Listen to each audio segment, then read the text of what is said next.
Good Morning Business. Le débat.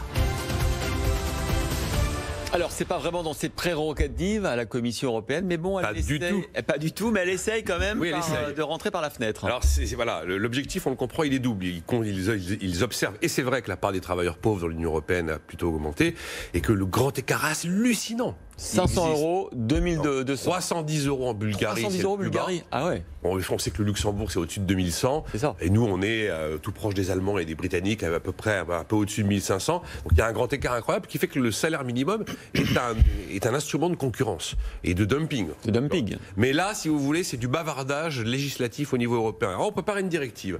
On prépare une directive pour dire quoi aux États? Ce serait bien de monter les salaires minimums. Sauf que, à aucun moment, Bruxelles ne pourra d'ailleurs dire à l'État français, où c'est un choix politique pur, donc à Bercy, à Bruno Le Maire, bon ben vous allez fixer le salaire minimum à temps chez vous. Donc déjà là, vous passez votre tour, parce qu'il n'y a absolument aucun pouvoir juridique de Bruxelles sur le choix politique que fait le gouvernement tous les ans, au mois de janvier, d'augmenter, enfin de donner un coup de pouce, ou pas au salaire minimum, et même d'ailleurs de l'augmenter. Après, ils vous disent, il faut négocier, il faut de la négociation sociale. Parce que c'est les pays qui ont le meilleur dialogue social, qui ont le meilleur salaire minimum. Donc là, ça concerne uniquement en fait les branches, qui, dans certains cas, effectivement, fixe par branche des salaires minimums. Mais c'est absolument pas le salaire minimum au niveau national. Après, ils vous disent il faut des critères stables et clairs d'évolution. Mais c'est juste qu'il faudrait.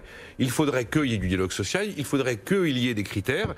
Il faut un plan d'action dans les États qui ont moins de 70% de leurs salariés couverts par une convention collective.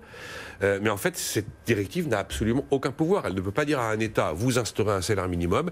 Elle ne peut pas dire à un État vous le fixez à tel niveau. Et elle ne peut même pas donner d'objectifs chiffrés. J'ai quand même vu que la Commission menaçait d'utiliser le bâton en disant que les entreprises qui ne rentreraient pas dans la négociation collective pour un salaire minimum ne pourraient pas bénéficier des marchés publics. J'attends de voir. Bon, j'attends de voir. Sur les objectifs chiffrés, c'est dans les commentaires par la suite que le commissaire européen Nicolas Schmit, qui est commissaire à l'emploi, nous dit bon, il faudrait que ce soit entre 70% du salaire moyen ou 60% du salaire médian, le bon salaire minimum en Europe. Donc tout ça, c'est du bavardage, c'est une directive à votre bon cœur, messieurs, dames, mais sans plus. Allez, Jean-Marc Daniel, l'avocat du salaire minimum bulgare, est avec nous aussi. Absolument. Absolument, je souligne le fait que la Bulgarie a une politique dynamique de croissance.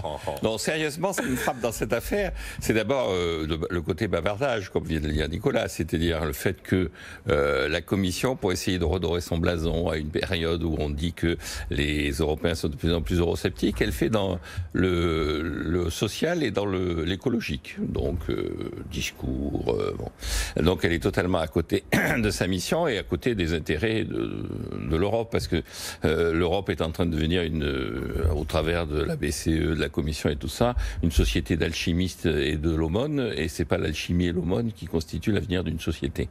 Alors après, quand on regarde sur les éléments un peu concrets, moi ce qui me frappe, c'est deux choses. La première, c'est l'écart. Donc on a parlé de la Bulgarie et du Luxembourg.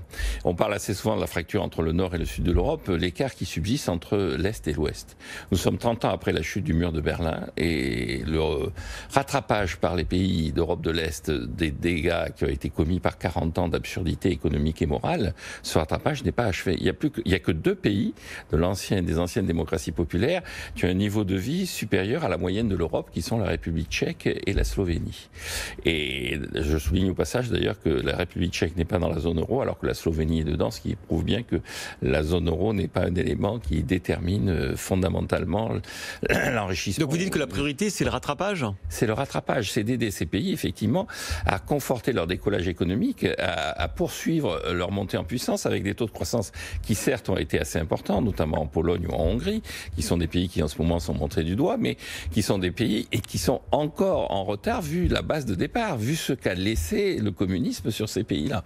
Donc, je crois qu'un premier effort à faire, c'est d'aider ces pays, d'assurer à ces pays un développement en maintenant les grands axes traditionnels de l'Europe, c'est-à-dire un marché unique, la concurrence, l'effort en matière de croissance au travers de l'effort sur la recherche et le développement. La deuxième remarque que je ferai, c'est que concrètement, en France, la commission qui s'occupe du SMIC dit qu'il faudrait, pour être efficace, régionaliser le SMIC. Et là, on nous dit, on va le régionaliser. Mais il y a d'autres gens qui pensent qu'on va aussi le fédéraliser. Il faut le fédéraliser au niveau européen. Donc, il faut la directive ne va pas sur le terrain du SMIC européen. Oui, il faut savoir ce que l'on veut. C'est-à-dire, est-ce que Ceci dit, le débat sur le niveau du salaire minimum, c'est un débat qui fait rage aujourd'hui aux États-Unis, notamment entre Joe Biden et Donald Trump. Mais c'est un vrai sujet. Pas un débat d'ailleurs, il y a des travaux académiques qui sortent encore. Et je viens de recevoir un bouquin là, plusieurs pages, enfin pour se poser la question de savoir si le SMIC est un frein à l'emploi ou pas un frein à l'emploi, dans quelle situation ça peut l'être. En tout cas, oubliez cette directive, ce sont des moulinets avec les bras. Vous avez 2 pays parmi les 6 qui n'ont pas de salaire national, minimum national, qui ont déjà dit non. C'est Suède et Danemark. Donc il ne se passera rien. Circuler, il n'y a rien à voir sur le salaire minimum européen. Merci Jean-Marc Daniel, Nicolas Dos.